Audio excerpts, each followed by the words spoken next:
Are you ready to create a vision for your homeschool? Okay, this is the video for you.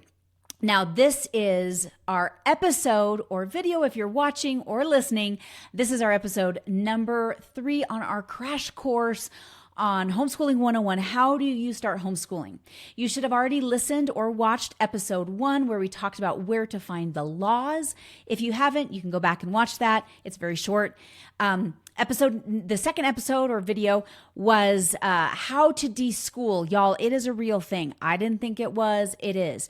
Deschooling is the process of adjustment from the public schooling mindset to a homeschooling mindset. Totally different. And I do realize that episode was very long, but the information was so valuable that I had recorded it 3 separate times and I could not condense it anymore. And there's so much that you need to know. And so I would suggest if you didn't watch that all the way through, go back. Even if you watch it in little bites, that's just fine. Or listen to it. The information is really, really valuable. Now, again, these are just more condensed it's a little mini series. My podcast, starting with episode 1, goes into a lot more depth, with the exception of deschooling. I do talk about deschooling in another episode that's in one of the first episodes of the podcast. But this is just a little mini series within the podcast to help you jumpstart into the homeschooling world. So today we're going to talk about vision and creating a vision for your homeschool. Now, why are we talking about this? Well, let me tell you. Stephen Covey says, I'm going to read here. I printed out my notes. Stephen Covey says, to begin with the end in mind means to start with a clear understanding of your destination. It means to know where you're going so that you better understand where you are now, and so that the steps you take are always in the right direction. Okay, he always said, begin with the end in mind. What is your end goal? If we look into literature, I love in Alice in Wonderland, Lewis Carroll says this, that Alice is in Wonderland. She comes upon the Cheshire Cat, and Alice says to the cat, which way should I go? And the cat says, that depends on where you are going. And Alice says, well, I don't know. And the cat says, then it doesn't matter which way you go. Okay, y'all, if you don't know what your end goal is with the kids, homeschooling is going to feel really hodgepodge and piecemealed and confusing. But if you have a very distinct goal in mind, then it's going to make your life so much easier, and it'll keep you focused on the most important things, because we want to keep the most important things the most important things. So I've created a PDF. You can download it. It's in the show notes. It's in the description, depending on if you're listening or watching. It's a free PDF for you to answer some questions so that you can create a vision. And these are the questions that you're going to ask yourself as you're creating this vision for your family. Now, in one of the early podcast episodes that I have that was not part of the mini series, where I talk about missions, visions, your vision, your values, and all that good stuff, I go into a lot more depth about what a vivid vision is. So I would refer you back to that. I will put the link to that in the show notes and the description. So if you want to go back and watch that or listen to that episode, again, depending on if you're listening or watching, that's there. And because I go into more about the vivid vision. But here are some questions. Again, they're in the PDF download below. But here are some questions that you need to consider as you're thinking about, okay, I'm in the deschooling process. Now, what is my vision for my family? And this is something that might shift and change over time. I know for me, it certainly has with one of my children. I always thought he'd go to college. And that is something that as he got older, and the longer that we were homeschooling, he changed his mind. It was like, I really don't want to go to college. He did do a couple years at a state college. He's done that while he's been in high school, and he's changed his mind. And he's like, I know I can always go back, but what I want to do is entrepreneurship. He is naturally an entrepreneur. And so I changed how I homeschooled him based on that. Even this last year, he's been studying entrepreneurs. He's been studying business books. He eats them up. He's been working for various companies, doing different internships to get experience so that he can jump in And he's started his own businesses and things like that. So my goal for him ended up changing because of what he wanted to do. But let's talk about these questions. Question number 1 is, what is the end goal for your child? Is it college? Is it for them to go to trade school? Is it entrepreneurship? Do you want to keep them open for possibilities? Like, well, I don't want to shut down the college route. So think about that. Like, what is that end goal for that child? Okay, so that's the first thing that you want to keep in mind and start thinking about, dissecting, digesting. The second thing is, how does that end goal, your end goal for them, align with their talents and their interests and their end goals for themselves? Now, younger kids that's going to change, right? That's going to adjust and shift as they get older. And then the closer that they get to leaving your home and going out into the world and spreading their wings, they're going to get some more idea of what they like or what they don't like. And when they're little, maybe you're like, I think I want them to go to college, or I at least want to open up possibilities. Again, the older that they are, the more they're going to have an opinion about it. Okay, the next question you're going to ask are, what are the most important things that you want them to leave your house knowing or believing? And this is very personal from family to family. What are the morals and values that you want to instill? What are the most important things that you want them to leave your house knowing or believing? What morals do you want to instill in them? What beliefs about themselves do you want them leaving with? Maybe you have religious beliefs that are firm convictions that you want to instill in your children. Whether or not they choose your morals, your values, your religion, really ends up becoming up to them, as I've learned having adult children. But at least as a parent, we do our best to try. So I want you to ask yourself, like, what are the most important things you want to leave your house knowing or believing about the world, about themselves? And that also includes, like, what information will they need to know? Which brings us to the next question. What are the most important things that they'll need to know as they go into adulthood? Right? One of my big things was, like, I didn't learn a lot about taxes when I was in high school. I didn't learn about, financial things like that.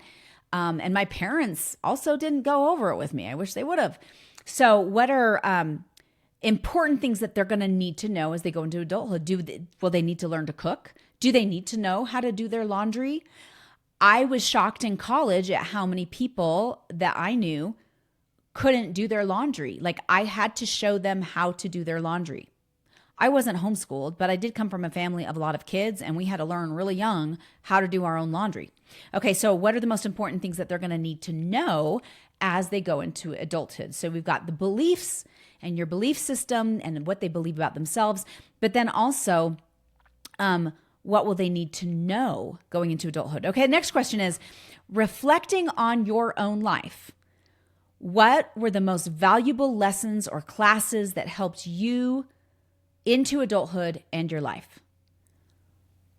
So reflecting back, what things are you like, oh man, I'm so glad that I learned blank. For me, I'm really glad that I took a typing class. Seriously. So glad I took a typing class. I'm actually really glad I read a lot of literature, because that goes back to that morality piece that shaped a lot of who I am, and having an ethical compass along with my family's religious beliefs. Okay, so reflecting on your own life, what were the most valuable lessons or classes that you had that helped you into adulthood or your life? Okay, next one. What information has been the most useful? What things have you learned that you have learned as an adult that you think, my kids should probably know this? Cooking. It's kind of an important thing. How do you change a tire? How do you get estimates? How, like all those little things. What's good car maintenance, right?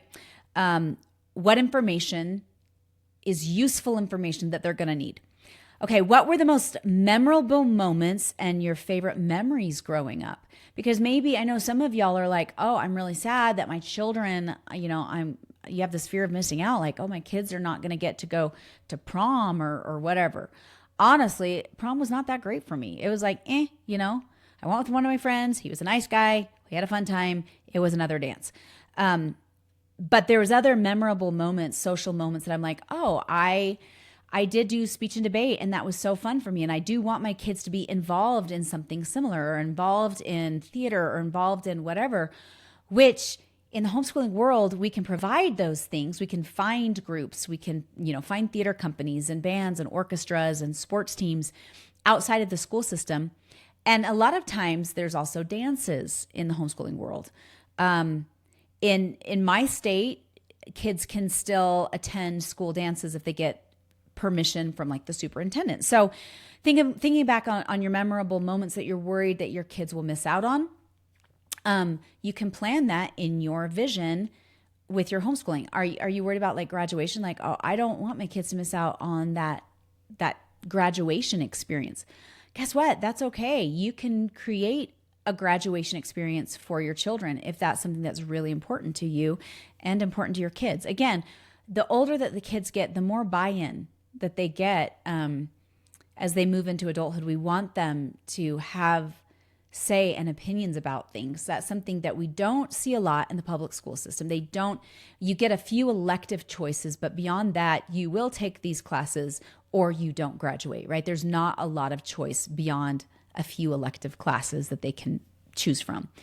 Okay, so the next question is, what classes or concepts prove to be a waste of time in your personal life? What were the things that you learned that you're like, I never, ever used that?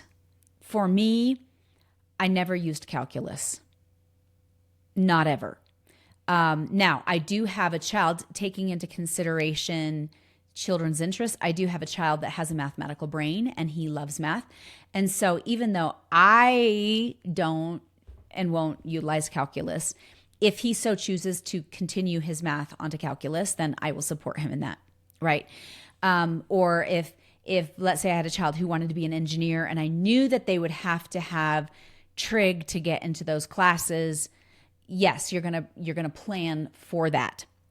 But otherwise, there's a lot of things that are taught in school that are really not necessary to be taught. And remember, as some of us are like, I remember thinking at the beginning, like, oh no, they have to know all these things because that's what's expected. Except for remember that some guy sometime at the turn of the century decided what would be taught and when. Somebody decided, oh, in second grade, they need to learn X, Y, Z. And I'm not talking about reading, writing, and math. I'm talking about like at some point, somebody decided, okay, in fourth grade, they need to learn about ecosystems. Like somebody picked and they chose for everybody else. All right. It's one of my beefs with this school system is we're all learning the same thing at the same time and the world is full of so much information. Why do we all have to learn the same thing? Like there's a big pie and we all have to learn the exact same slice of pie. We all get the exact same thing. And there's so much more to the world than that. Okay. Next question that I want you to answer. What information were you expected to learn that hasn't been useful? So similar to the waste of time. What did you learn that hasn't been useful to you? And then finally, the last question that you're going to ask yourself, fill this out, is what classes or information do you wish that you had learned when you were in your home with your mom and dad? So really think about that. So fill that out. And then I want you to create what's called a vivid vision. And again, I talk in extent about what a vivid vision is in an earlier episode that will be posted in the show notes. I want you to think about that, create a very detailed, vivid vision for your family, and keep this as a focal point as you begin to craft how you plan on doing your child's or children's education. And post your educational vision somewhere prominent for your family to see and to keep it as a reminder. Now, again, will it shift and change? Potentially, yeah, especially as the kids get older and you start to see little talents develop in them and you're like, "Oh, wow, I didn't realize that you really are a good singer. I didn't realize that when you were 5 you liked to sing, but now I'm hearing a voice develop and you need voice lessons. Oh, maybe music might be a path for you." Again, things shift and change, and that is perfectly fine. And so this is your next step, is to start really creating a vision. And it's okay to take time to think about and add to and take away from as you're working through this. Okay, so that's the third thing you're going to do. Again, first, you know the laws. Second, you're in the middle or have gone through the deschooling process. Give yourself time with that. It takes a lot longer than you might anticipate, especially for yourself. Third, you create a vision. All right, in the next episode, we are going to talk about educational philosophies, which blew my mind because I only learned one way when I was in my post-baccalaureate education program to become a teacher. And so in the next video episode, if you're listening, we are going to be discussing very briefly some educational philosophies. It will give you a little bit of a taste so that you can start researching yourself on these different philosophies. With that, we'll see you in the next episode.